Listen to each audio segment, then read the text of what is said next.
They strike with lightning speed, a huge bolt of destruction. These forces baffle experts who are on a desperate mission to predict when and where the next big one will hit. With each earthquake, you have things that you didn't predict before. We'll circle the globe, examining significant earthquakes of our time, each more powerful than the last, each with its own compelling mysteries, each propelling us towards a projected ultimate disaster, a monster quake that could rock our world.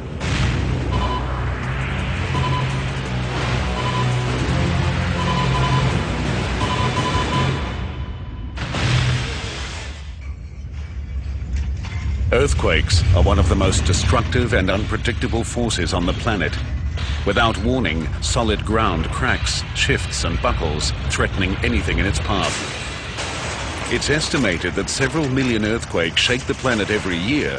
Most are barely detectable tremors, but at least once a year, somewhere on the globe, a major event strikes. Most earthquakes are created by movements of titanic slabs of the Earth's crust, called tectonic plates. Enormous pressure builds as the plates strain against each other. When plates slide past each other, a strike-slip earthquake forms. When plates collide head-on and one slides under the other, a thrust earthquake occurs. In both cases, the Earth's crust tears and snaps, releasing a giant burst of seismic force. The amount of energy released by an earthquake is known as its magnitude. The higher the magnitude, the more energy released. An earthquake of magnitude 8 or higher releases as much energy as 1 billion tons of TNT or 67,000 Hiroshima bombs. It's only a matter of time before another city is hit by a devastating earthquake. To prepare for the inevitable future, it is essential to learn from the past.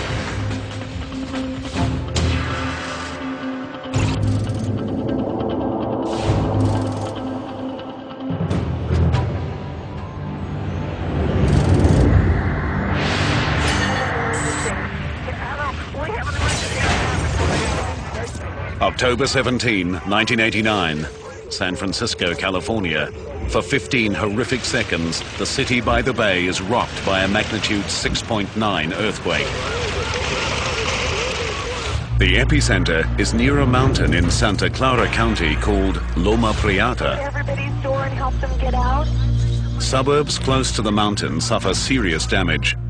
The ground splits open in huge gashes, hundreds of homes are thrown off their foundations, and small communities are ripped apart. 2 people were dead. But bizarrely, the greatest devastation and loss of life is 97 kilometers to the north in Oakland and San Francisco. The quake brings down a section of Oakland's Cypress Expressway, turning a busy freeway into a graveyard. Oakland firefighter Lorenzo Frediani is one of the first to respond. It was a horrible scene. It was such a large-scale disaster. Seeing huge pieces of the freeway on top of cars, fires beginning to erupt, everyone just yelling and screaming for help. But amidst the horror, there is a life-saving stroke of luck. The earthquake hit as the 2 local baseball teams, the San Francisco Giants and the Oakland Athletics, faced off in the World Series. Millions are watching the game, and traffic is much lighter than usual. The fact that we had the ball game between the 2 Bay Area teams easily saved thousands of lives. As rescuers desperately try to free those trapped on the Cypress Expressway, another disaster unfolds across the bay. Nearly 200 buildings in the Marina District are severely damaged or completely destroyed. Fires started by broken gas mains add to the damage and panic. Stunned residents flee into the streets. But even as the marina suffers catastrophic damage, neighborhoods surrounding it escape almost unscathed. Seismologists like Jack Boatwright struggle to understand the quake's selective destruction. The ground motion and damage in the marina was a surprise not just to the lay people. It was also a surprise to seismologists. The earthquake seemed to defy logic. It targeted two specific areas, 97 kilometers from the epicenter, leaving most of the Bay Area untouched. Boatwright and his colleagues set out to solve this mystery by going back to basics. When a fault ruptures, spherical waves of energy are released, traveling through the ground until they reach the surface. Like any other kind of wave, they can bend, reflect, or join together to make bigger waves. Oakland and the Marina District were unlucky enough to be hit by a seismic double team, two sets of waves that joined together. One set traveled directly from the earthquake center to the surface.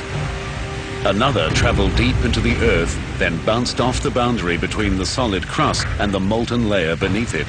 The reflected waves reached the surface 97 kilometers away from their source, directly under Oakland and the Marina District. This seismic double whammy was bad enough, but it became much worse when combined with a fatal mistake made by the city's forefathers. 100 years ago, this land didn't exist. As the Bay Area rapidly expanded, stretches of ocean became beachfront property. The shallow edges of the bay were filled in with sand and debris.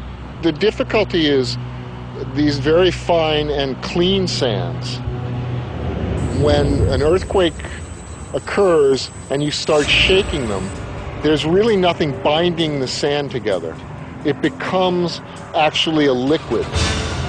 Liquefaction is a deadly side effect of many large earthquakes. As solid ground turns to liquid, roads are destroyed, buildings topple, and underground pipes rupture. Liquefaction severed a gas main in the marina, igniting an inferno. The total cost of the quake was huge. 63 people died, 4,000 were injured, and 20,000 structures were damaged or destroyed. For seismologists, the 6.9 Loma Prieta quake was a brutal wake-up call. They were surprised by the reflection of seismic waves that struck the Marina District and Oakland. With each earthquake, you have things that you didn't predict before. Every earthquake is, in fact, a learning experience. But the 1989 Loma Prieta quake was not the worst to strike San Francisco. The same side effects of liquefaction and fire killed thousands when a much bigger earthquake struck, destroying most of the city by the bay.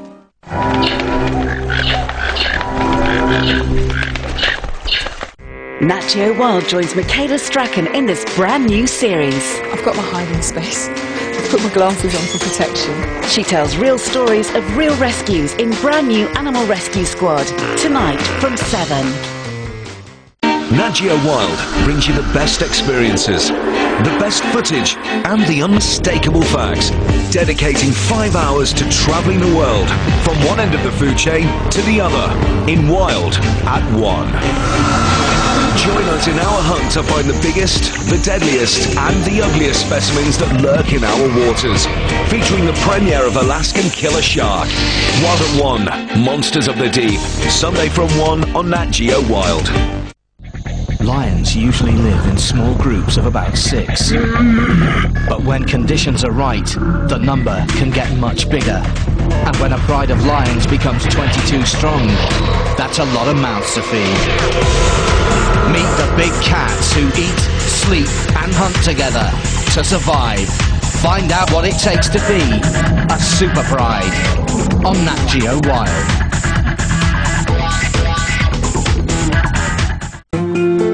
Around 10 million people visit Australia's zoos each year. But this is what they don't see. We witness some domineering animals go under the knife. Experience some pleasant arrivals. And sad goodbyes. Oh, it's good. Emotions fly high in this brand new series of Zoo Tales on Nat Geo Wild.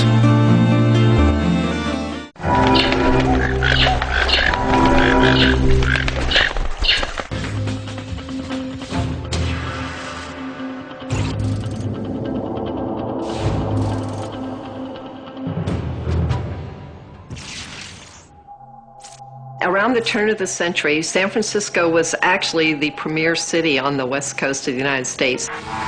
The city featured luxury hotels and modern high-rise buildings.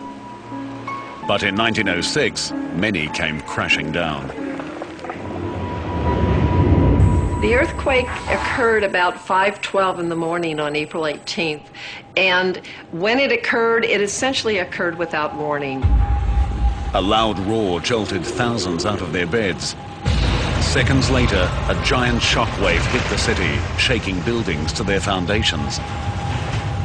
The West Coast's economic and architectural center lay in ruins. At the time, seismology was in its infancy, and the quake's cause was not well understood. We now know the city was caught in the middle of an ancient battle between the Pacific and North American tectonic plates, an infamous war zone called the San Andreas Fault. These mighty slabs of crust are scraping past each other directly beneath San Francisco. When sections become locked together, enormous pressure builds up and is released as a strike-slip earthquake. In 1906, 435 kilometers of the fault ruptured. A magnitude 7.8 quake released 8 times more energy than the 1989 event.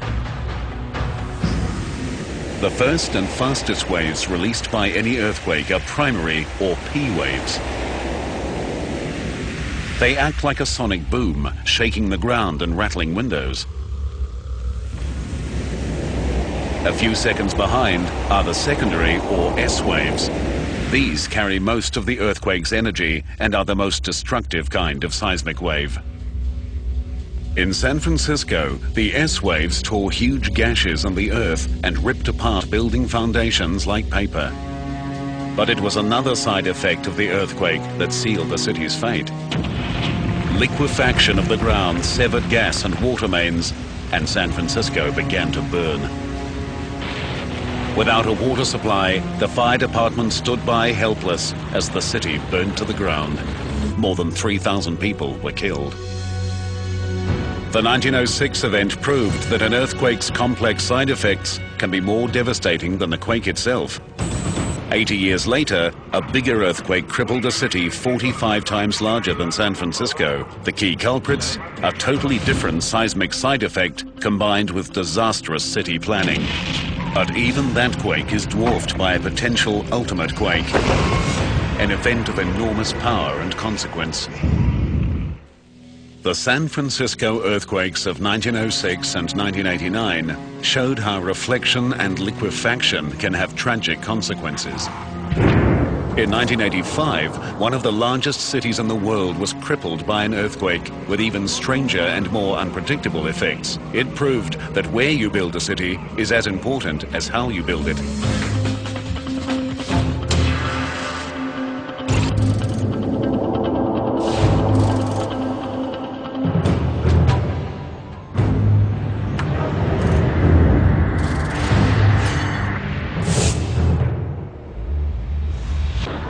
Mexico City is one of the world's largest cities, with a current population of more than 20 million. The metropolis sprawls across a mountain valley in the center of Mexico. It's a city of non-stop activity, its massive population busy day and night. On September 19, 1985, dawn breaks on a typical autumn morning. Millions of people face the new day. Suddenly, the earth begins to writhe and buckle. A magnitude 8 earthquake strikes the city. The epicenter is off Mexico's west coast. It unleashes 6 times more destructive energy than the 1906 San Francisco quake.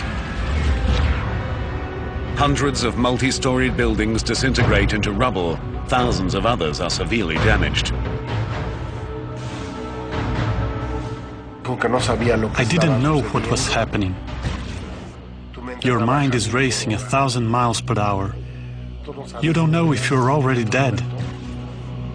The city struggles to cope as phone and electricity lines are severed, emergency services overwhelmed, and millions left to fend for themselves.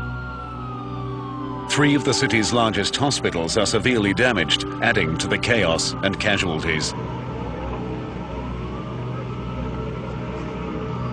One of the most horrific scenes is at the Nuevo León, a 15-story apartment building.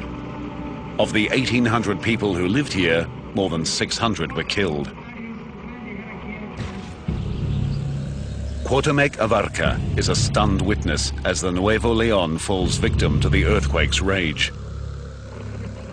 I recall it like a nightmare because this huge structure, so solid for us, in those moments it was collapsing, like if it was made of paper, like a model that an invisible hand was pushing down.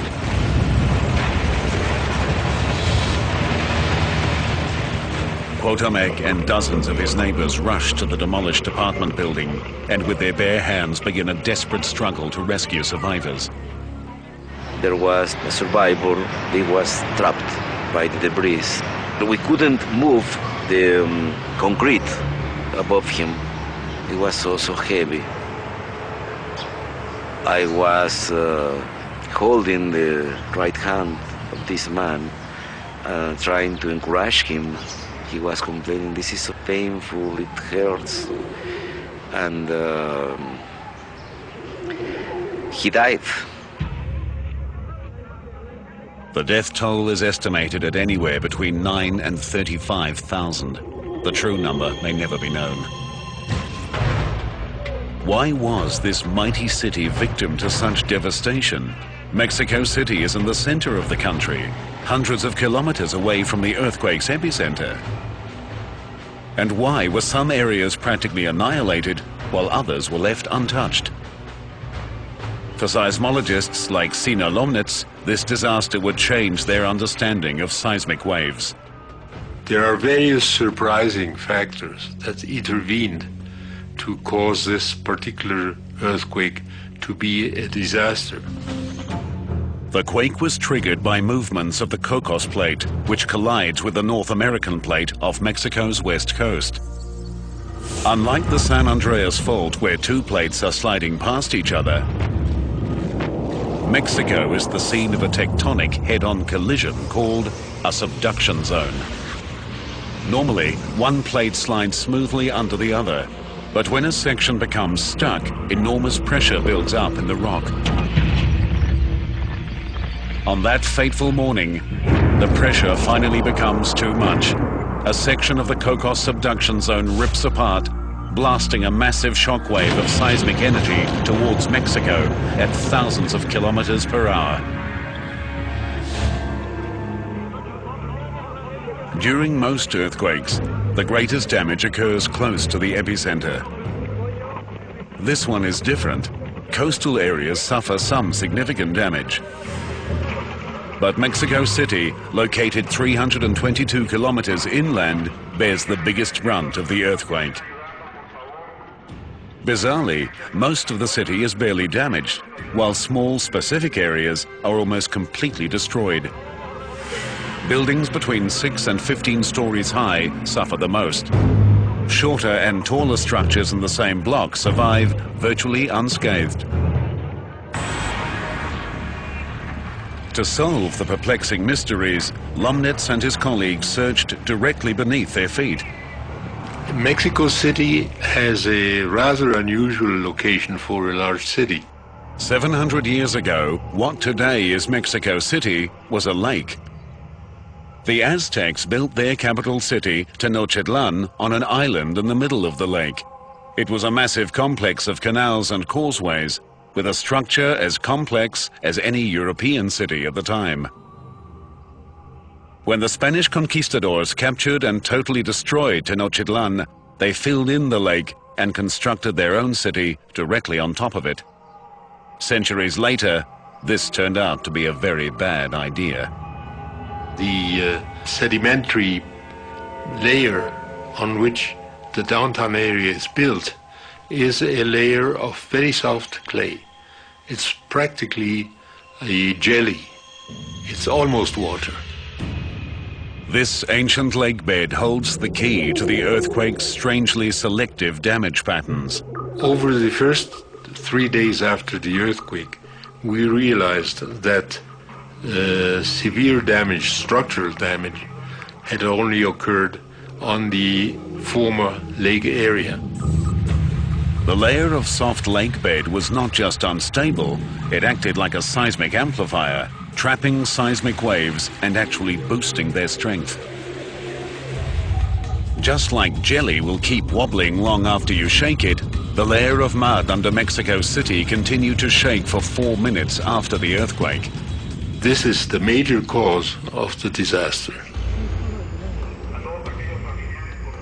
But that didn't solve the mystery of why buildings between 6 and 15 stories suffered the most damage.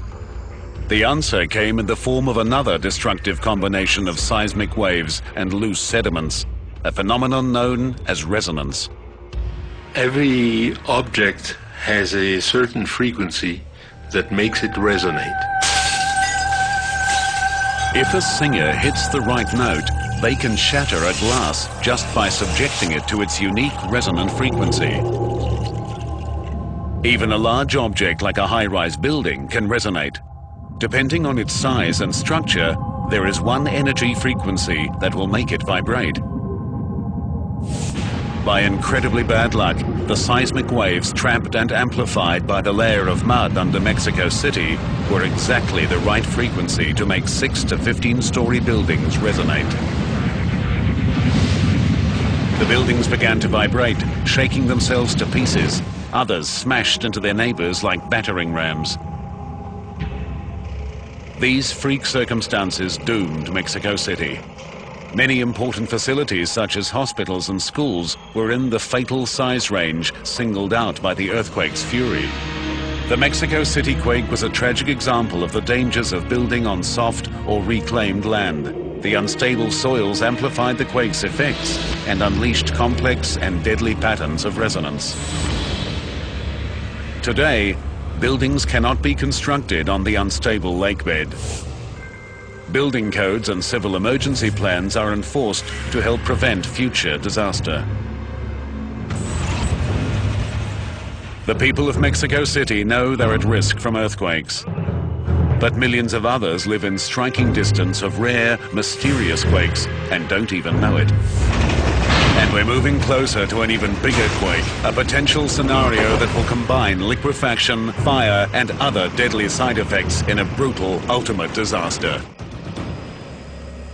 San Francisco and Mexico City both fell victim to earthquakes spawned by the volatile boundaries between tectonic plates. Half the world's large cities are within striking distance of major faults like this, but the other half are not necessarily out of danger. There is a totally different type of earthquake. These rare rogue events strike seemingly from nowhere, ravaging areas thought to be immune to earthquakes.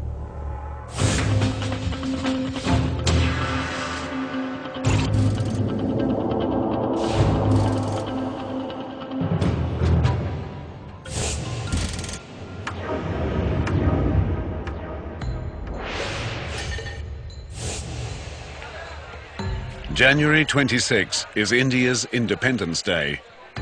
But in 2001, the celebrations are forgotten when a massive earthquake strikes the western province of Gujarat.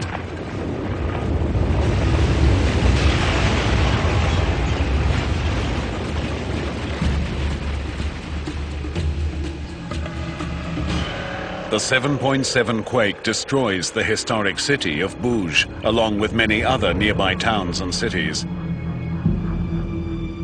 20,000 people are killed and 1 million homes lost or damaged.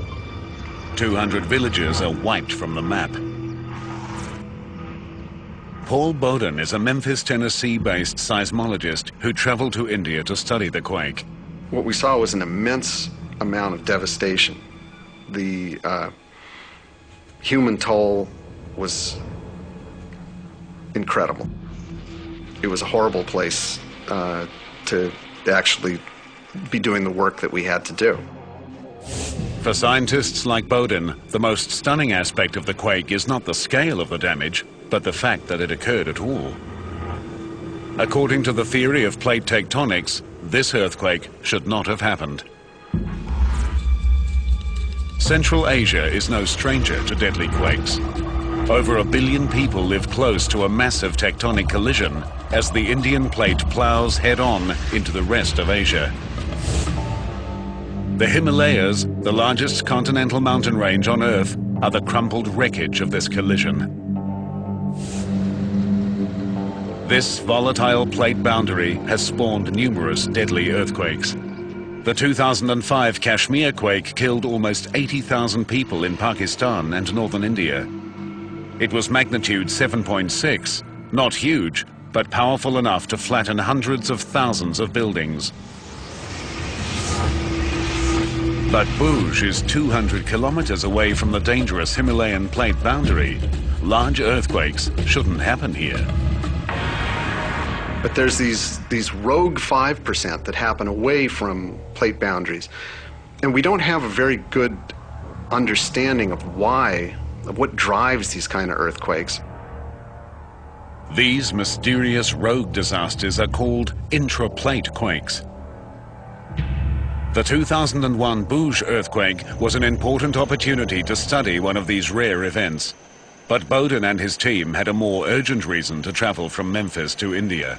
The largest intraplate earthquakes in history happened right in their own backyard.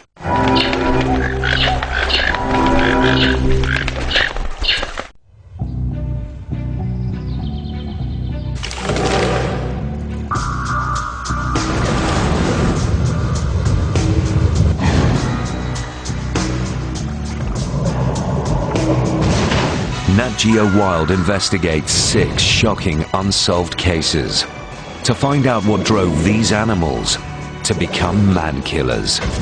Hunter Hunted, tonight at 11 on Nat Geo Wild.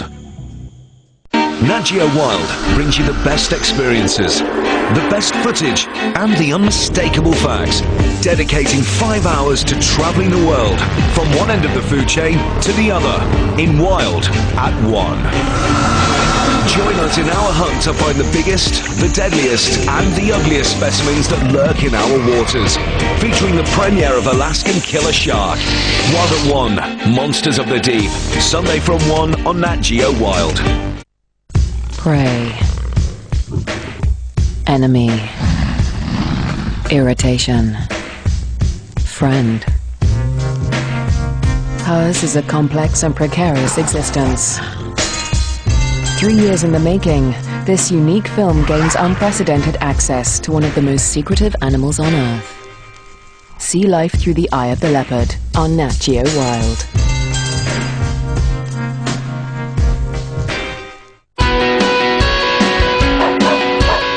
The brand new series of Animal Inspectors. If it weren't for these guys, a lot more waifs and strays would be roaming the streets. They're Auckland's Boys in Blue, the emergency service to those animals who've lost their way, reuniting lost pets with their owners and giving the more unfortunate ones a second chance for a better life. Animal Inspectors, part of Animal SOS on Nat Geo Wild.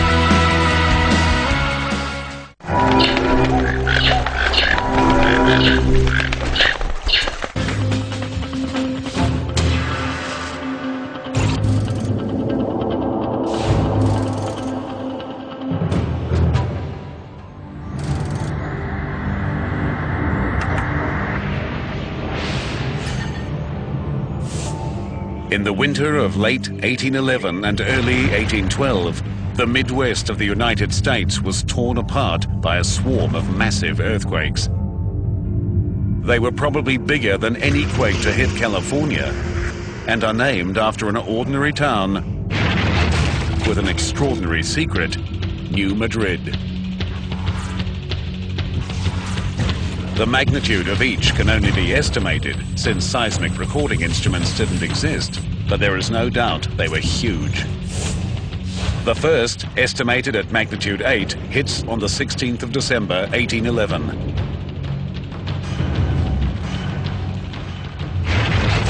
Houses and buildings are torn apart, entire forests are wiped out. Enormous cracks split and tear the earth. The placid Mississippi becomes a raging torrent of rapids and waterfalls. But this was only the beginning. A month later, another giant quake, estimated at magnitude 8, tears the frontier town of New Madrid, Missouri, to pieces. 2 weeks after that, a third magnitude 8 quake strikes.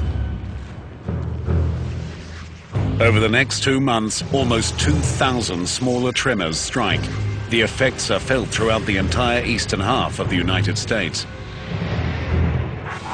In New Madrid, in the middle of the plate, to have a large earthquake, a huge earthquake, is astounding.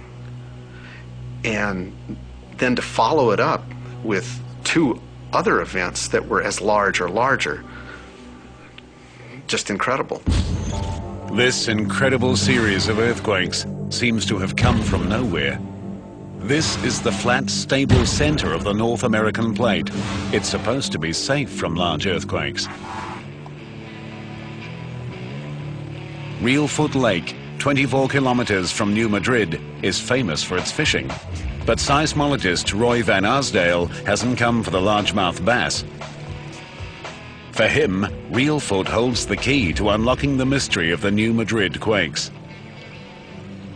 200 years ago, this lake didn't exist. Well, this serene swamp and lake area was rocked severely during the winter of 1811-1812 in a series of 3 giant earthquakes. It was the third one in March that is responsible for the formation of this lake. Reelfoot Lake's peaceful appearance is deceptive. Beneath its calm waters, scientists have made an earth-shattering discovery. There's microseismic activity, meaning little earthquakes are occurring all the time out here. So there are seismometers planted in the landscape around us, measuring, recording these earthquakes. Deep under Reelfoot Lake and New Madrid is a mysterious fault system that spawned the huge earthquakes of 1811-1812. It continues to generate small earthquakes today. But this discovery raises even more questions. If the New Madrid fault is not a plate boundary, then what is it? The answer to that lies far away in Ethiopia. This is part of Asia and Africa's Great Rift Valley, a fault system that stretches 4,800 kilometers from northern Syria to Mozambique. The earth here is splitting apart and bleeding molten rock. A tectonic plate is being torn in half and pushed apart. A process called rifting. 500 million years ago, this almost happened in the peaceful plains of the Midwest. A surge of magma spewed up from the molten interior of the Earth, eating through the crust beneath the ancient Midwest. But before the plate was completely split, the magma retreated, leaving behind vast cracks in the Earth's crust. As pressure builds up on this fault system, it's released as massive earthquakes. A similar failed rift has been found near the city of Bhuj in India. The buried rifts under Bhuj and New Madrid solved part of the mystery. But there are still many things scientists don't understand about intraplate earthquakes. They have no idea what triggers these rogue disasters or where they will strike next. We really don't have a good working model for what drives these intraplate earthquakes. This is still quite the mystery in seismology, geology that a number of us are working on, and we just don't have an answer to that right now. In 1811 and 1812, the New Madrid earthquake struck sparsely populated areas. Today, millions of people living in cities like St. Louis and Memphis are within striking distance of the New Madrid fault system. If it wakes again, the human and economic toll will be devastating. It would be foolish to think that it couldn't happen again, that it's over. There's no scientific evidence that whatever is giving rise to these earthquakes has gone away. The New Madrid quakes were the largest intraplate earthquakes in history, but they pale in comparison to a massive tectonic rupture that ripped through Chile, producing the largest earthquake on record. And even that catastrophe is not the worst-case scenario. Experts believe a giant earthquake lies in wait, one whose shockwaves will ravage a nation and shake the entire planet. There is one earthquake that towers over all others, one so massive it changed the shape of a nation and killed people half a world away. This is a staggering event that rates as the largest on record.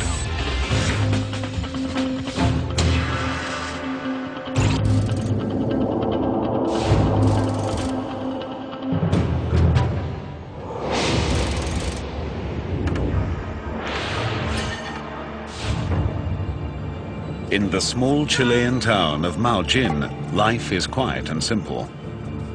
Its 1,500 residents depend on the sea and the soil to survive. But in 1960, both elements conspired to decimate this peaceful place. Juana Lopez was 8 months pregnant when her world was torn to pieces. I was at my sister's house and felt a movement. Immediately I realized it was an earthquake. Nelly Gallardo was also caught by the earthquake's violence. We couldn't stand up. We had to sit down and hold to our fins. But the fences were moving like this. Then the earth started to open. But the shaking in Maullín is just the beginning. A massive catastrophe is spreading across Chile, killing thousands and shaking the entire nation to its core. 161 kilometers off the Chilean coast, the small, dense Nazca plate slams into the much larger and lighter South American plate, creating a subduction zone.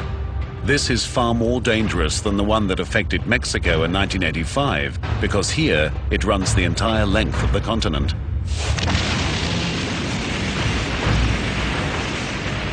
On May 22, 1960, the Nazca subduction zone spawns the largest earthquake ever measured by scientists, a massive magnitude 9.5.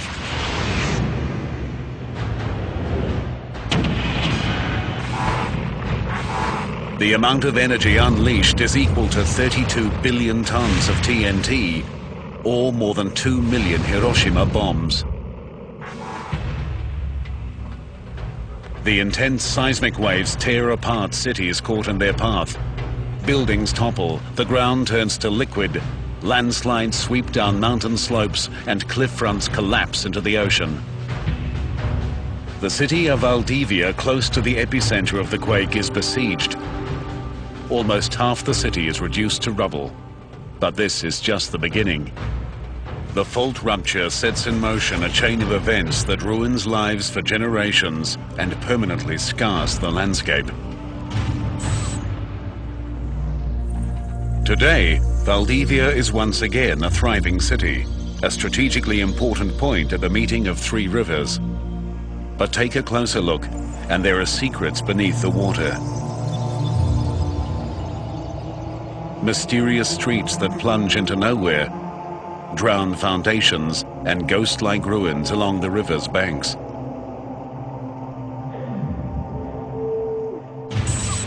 The 1960 earthquake did far more than shake things up. It forever changed the shape of the land itself.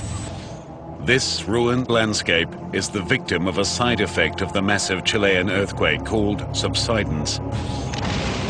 Valdivia's fate was sealed hundreds of years before the quake.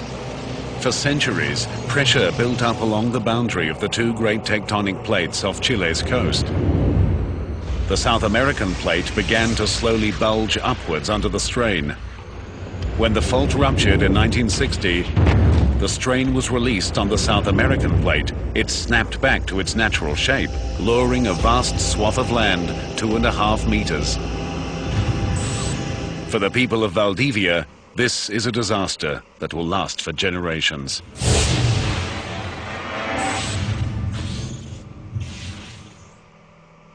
Most of this area before the 1960 earthquake used to be pastures, high-quality pastures.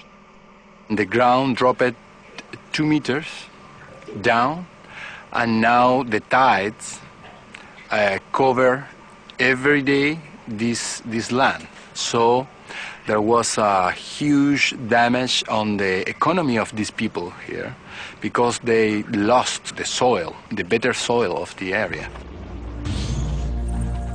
Over 200,000 square kilometers of Chile's coast subsided after the earthquake. But incredibly, even this was not the most deadly part of the day. They said we need to be prepared because the sea is coming in, the tsunami is coming, and we have to climb up the hill. Just 15 minutes after the massive quake, a series of giant earthquake-generated tsunami waves slam into the coast. Some are 18 meters high. From her vantage point on the hill above Maujin, Juana watches as half the town is washed away. The waves were coming in, trying to imprison us. We heard another wave coming, starting to move the houses that were on the shore, making them hit one another. It was a terrific noise, a noise that scared us. But Nelly Gallardo had no time to get to safety. She was caught by the full fury of the waves. As the wave was advancing, trees and other things were disappearing in its path. I climbed up into some trees, but when the second wave came, the trees were not strong enough to hold us. So I jumped onto a log and tried to hold on and keep my face out of water. Then a boy climbed onto the log too. 122 people from Maujin drowned that night, but somehow Nelly survived. The giant waves wreaked havoc far beyond Chile. They radiated out from the fault rupture, striking other unsuspecting Pacific locations. 15 hours after the earthquake struck, the tsunami reached Hawaii. The port city of Hilo was devastated and 61 lives lost. 7 hours later, the tsunami hit Japan, killing 122 people. When it was all over, the great Chilean earthquake killed 2,000 and left 2 million homeless. It remains the largest earthquake on record. But records were made to be broken. Scientists believe another giant earthquake lies in Chile's future, one that could be much, much worse. The evidence pointing towards an ultimate disaster lies on a remote section of coastline in southern Chile. This was once a big forest until the 1960 earthquake and tsunami devastated the area and left only twisted stumps. To the trained eyes of geologist Marco Cisternas, this deserted beach holds vital clues to Chile's seismic future. The 1960 event wasn't a unique event. Although it was a giant, it wasn't unique. In this outcrop, you can see there is a buried soil here. This is 1960 soil covered by a tsunami sand layer here. And below that, you can find another soil corresponding to the 1575 earthquake. Along this coast, there is evidence of another dozen earthquakes that ravaged the area in the last 2,000 years. So it is certain that in the future, another earthquake, giant earthquake, is going to strike central Chile. When it strikes, it will be an ultimate disaster, an event that will cripple the country and send shockwaves around the entire planet.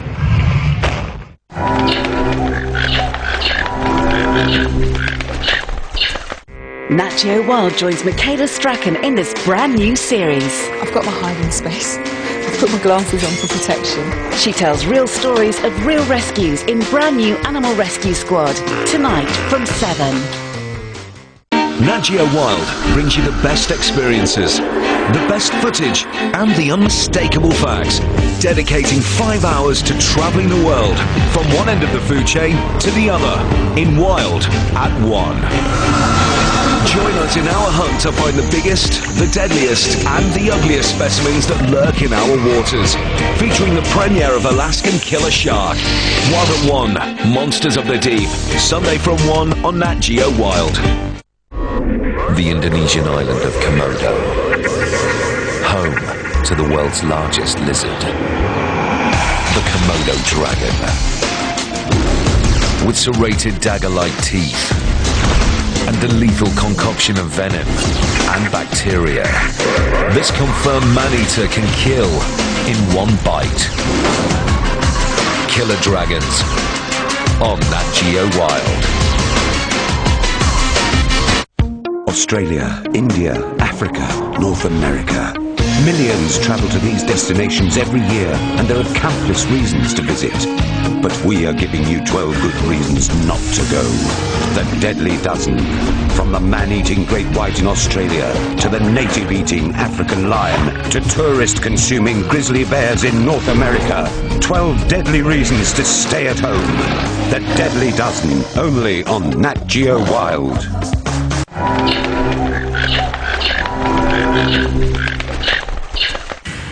In 1960, the biggest earthquake ever recorded rocked Chile. Thousands died, and the landscape of the country changed forever. But scientists believe a far more destructive quake could be on Chile's horizon. Don Windeler is an expert in modeling disasters of the future. Using data from the giant 1960 quake and input from some of the world's leading seismologists, Windeler and his colleagues have created sophisticated models of potential earthquakes in Chile, including the ultimate worst-case scenario.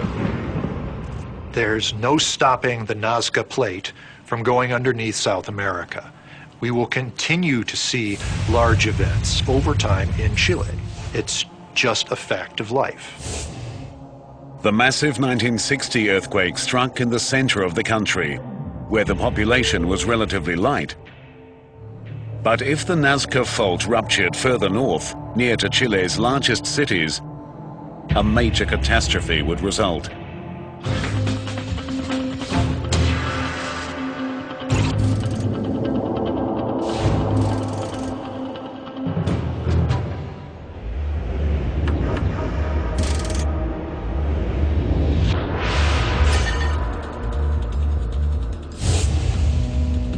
Valparaiso is one of Chile's major ports and home to its navy and houses of parliament. The city sits in an amphitheater facing the ocean. Most of its 270,000 inhabitants live on the steep hills above and are carried to their homes by unique machines called funiculars. Just up the coast from Valparaiso is the tourist resort of Viña del Mar, famous for its beaches and luxury hotels. Valparaiso and Viña del Mar are both part of Chile's most valuable stretch of land. If hit by a major earthquake, the nation would be ravaged. Windeler's nightmarish scenario begins 27 kilometers under the earth and 80 kilometers off the coast, in the collision zone between the Nazca and South American plates. A stress point snaps, starting a chain reaction. More than 1,400 kilometers of the subduction zone rip open like a zipper. Massive seismic shock waves spread from the rupturing rock. The primary waves speed out at 29,000 kilometers per hour. The arrival of the P waves in Valparaiso feels like a long sonic boom. Windows and buildings shudder. Some of the P waves shoot up into the atmosphere, emitting a frightening roar.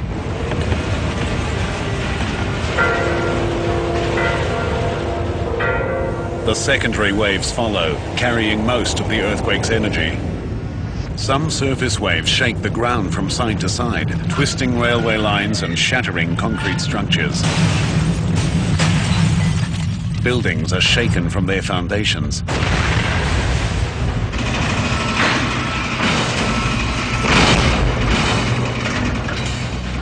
Unstable areas of the cliffs surrounding Valparaiso collapse, taking many buildings with them. Below in the port, sediments amplify the seismic energy, prolonging the shaking and the destruction. Liquefaction ruptures gas mains, water pipes, and vital communication links. In addition to the deadly seismic waves, the earthquake rupture releases pressure on the South American plate. It pushes forward and flattens. Areas of the coast sink 2 meters. entire structures collapse and flooding is rampant. Fires caused by broken gas mains rage out of control. As the city lies paralyzed and in ruins, the biggest killer of all is about to strike. As the South American plate is released and flicks upwards, it pushes up an enormous wave of water 967 kilometers long. Gravity quickly pushes it back, creating a massive wave, a tsunami. One side of the wave rushes towards the coast of Chile. It takes just 10 minutes to reach Viña del Mar. It hits the already besieged city with a 12-meter wall of ocean that smashes across the city.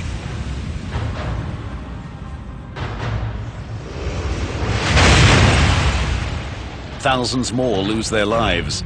The city is devastated. But the giant earthquake's deadly reach extends far beyond Chile. The same tsunami that pulverized Viña del Mar speeds across the Pacific for thousands of kilometers. Hours after the quake, huge waves strike New Zealand, Hawaii, and Japan.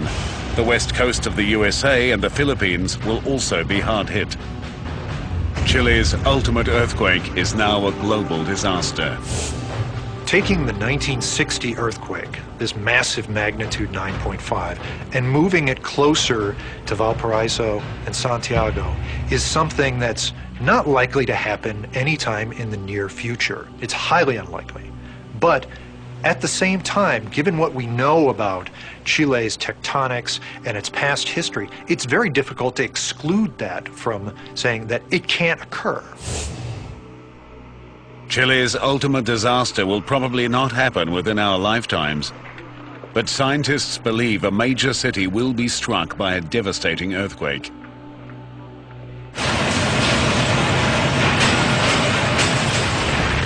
Danger is that if we're not prepared, if we don't prepare our cities for the hazard that exists, they'll be hell to pay.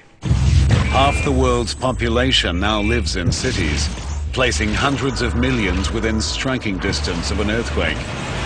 For all of them, the clock continues to tick on these giant underground time bombs.